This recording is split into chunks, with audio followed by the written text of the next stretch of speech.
तो एक ब्राह्मण थे, भागवत जी का रोज पाठ करते थे। घर वालों ने उनका व्यापार चालू करवा दिया, वो भी ठप हो गया। उनको नौकरी में लगा दिया, वहां से भी छोड़ छाड़ के आ गए। क्यों?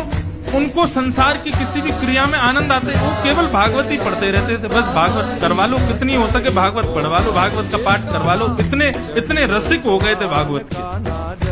तो किसी पड़ोसी ने आकर के कान भर दिए, बोले इसका ब्याह करा दो, पत्नी आएगी, अकल ठिकाने आ जाएगी। ब्राह्मण देवता पूरे दिन पाठ करते थे, पड़ोसियों ने आकर के घर वालों का इसका ब्याह करा दो, पत्नी आएगी। अपने आप पत्नी को प्रसन्न करने के लिए, बालकों को सुख सुविधा के लिए कर्म करना पड़ेगा, फिर तो करेगा कहीं व्यापार। ब्याह हो गया, लेकिन ब्याह के बाद भी उनकी स्थिति बदली नहीं। वो भागवत जी पढ़ते रहते थे, भागवत जी का पाठ करते रहते थे। 2-4 साल तक पत्नी ने सहा। कुछ दिन कहा, पत्नी ने कहा ये तो मानेंगे नहीं, अब घर चलाने के लिए कुछ तो करना, तो मैं ही करती हूँ। तो 2-4 घरों में जाके रोटी बनाती थी, उनकी पत्नी ये काम करती थी।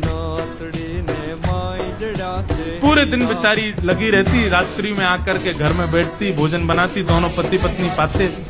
2 बालक भी हो गए, उनको भी विद्यालय में फीस वीस देना, जो भी करना सब पत्नी करती थी।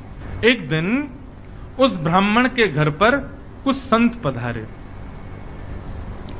और संत भी ऐसे समय पर आए जिस समय पर घर का पूरी प्रसादी भोजन सब समाप्त हो चुकी थी, सब पा चुके थे। और संत आकर के सीधे आसन पर बैठ गए, बोले बिटिया लाओ कुछ प्रसादी पवाओ। अब प्रसादी तो कुछ थी नहीं, और कभी रसोई में जाए, कभी कहीं जाए, कभी कुछ करे, कभी कुछ करे, कोई योग्य कुछ भी साधन नहीं मिला।